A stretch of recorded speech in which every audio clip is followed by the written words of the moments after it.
Report. Yes, kasapan sir, may buntag po sa tumasuking tik paminaw na mga tungura sa wa pa hingpit nga magkauli ang pipila sa mga sakop sa Las Piñas ka contingent kagapon adlaw ang gibisita pinagi sa Cebu People's Action Center nga mga sakop ni Governor Papela Pambray 4 ang Gotong National High School. Diya mismo sa may barangay Nabangon ng Dakbayan Sugbo.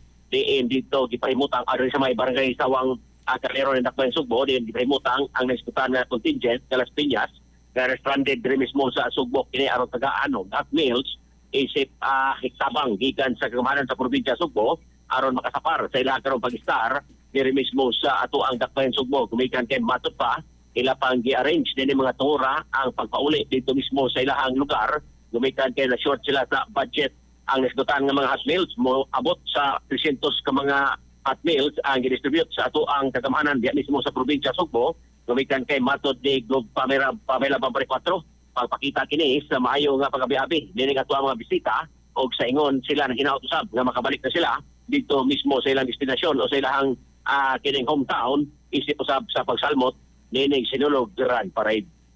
Sa ato mga katropa diha nga nagkalubog og nakalapaparanaw inom kanunay og Visionaries Plaza of Del Capitol gumikan kay kini kompleto sa mga phytonutrients nga mo positar sa itong mga mata ano na kinutin, beta-carotene, vitamin A o zeaxanthin.